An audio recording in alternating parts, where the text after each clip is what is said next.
I know that you've been in many strange worlds before. You've been in Earthsea and Fish Tank in Sydney. You've been in Deepest Darkest Mississippi in the 60s and Deepest Darkest Madonna in the 1990s. Yeah. And I don't know whether it took a lot to readjust your set for Mars in 1917. Not too hard. I had lots of tools to shift me to that time. I know you played Tars Tarkas. He's 9 foot tall. He's 4-armed. He's the compassionate leader of the Tarks.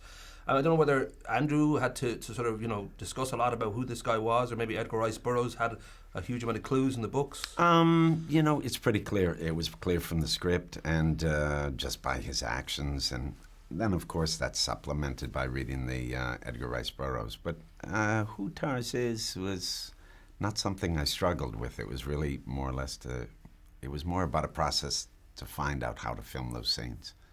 I was surprised to read that, unlike most actors, you kind of welcomed the grey slow-mo caption pajamas and walking around the stilts, even in the sweltering Utah desert heat. I mean, these things you feel are sort of great in regard they just put you somewhere else and physically, so therefore mentally. Absolutely.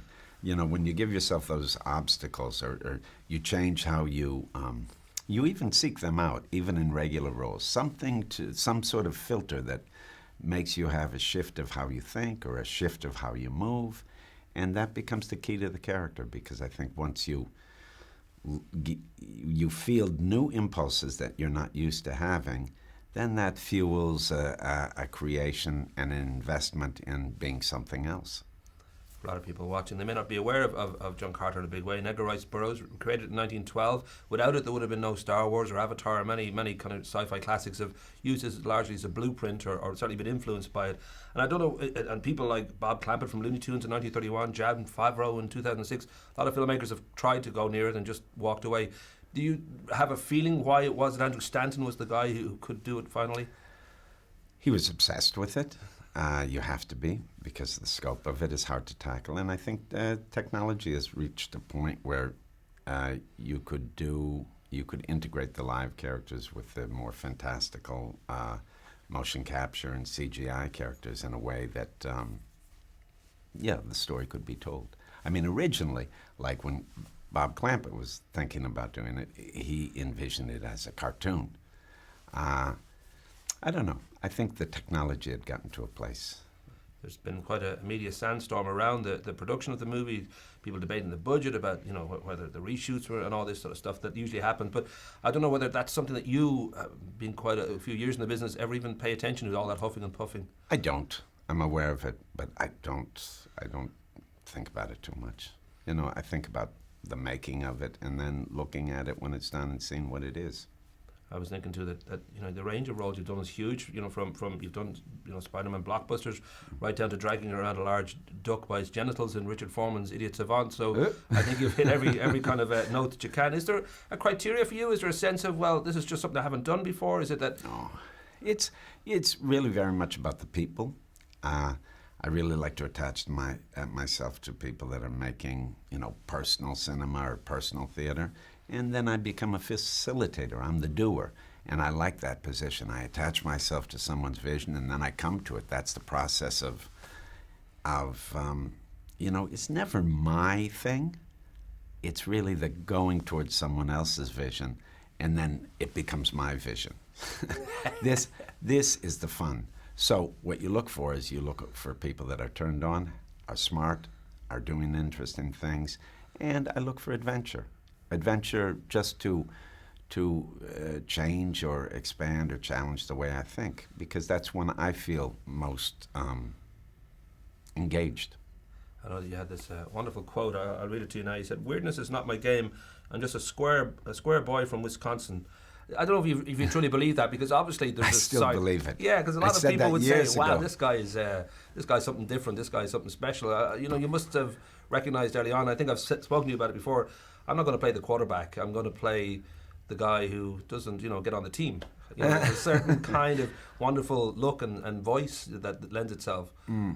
I think if what you're talking about is, I find the best stories come from, the margins, or come from a perspective that's slightly askew. I mean, I think it's most interesting to challenge how we think rather than remind us, support how we think, So it's always a process of taking things apart and then putting them together again in a new way.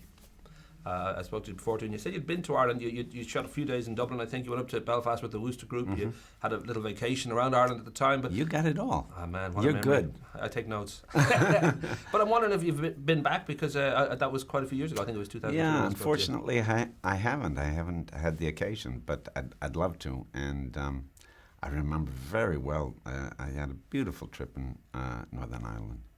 Because we are a country that everybody's on the margins, really, at some point. So it will be It's a place special you enjoy. place.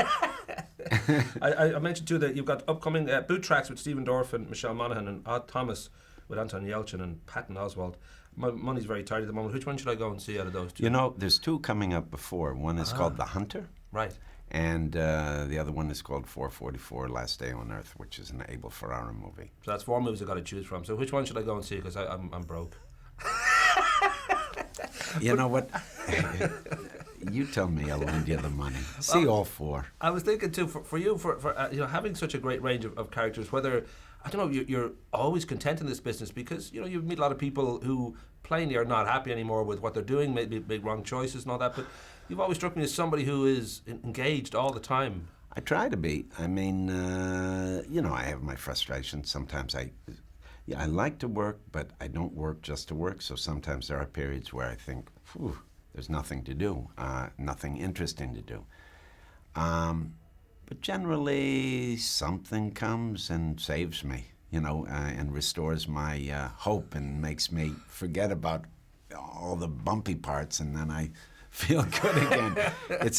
It's a process that's familiar. So I think what it does is it creates a kind of patience and kind of appreciation when you're in it, to be in it, and that's all you think about. I mean, each time I try to feel like it's the first time, and that gets a little ridiculous after a while, but it still works.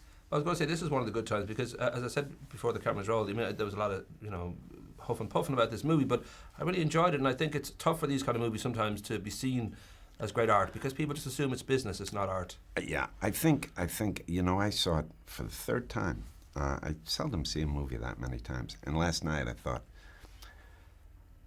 if people see it, as long as people see it, this movie will have a good life, because I think it is a strong movie, and it's going to work for many people on very different levels, because I think it's dense enough, and it functions on lots of different levels, and I think the word of mouth is going to be very strong.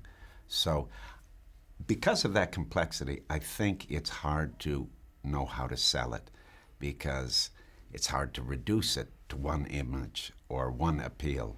And I think its appeal is wide, and usually with movies, they target who this movie will appeal to and then go after that audience like crazy.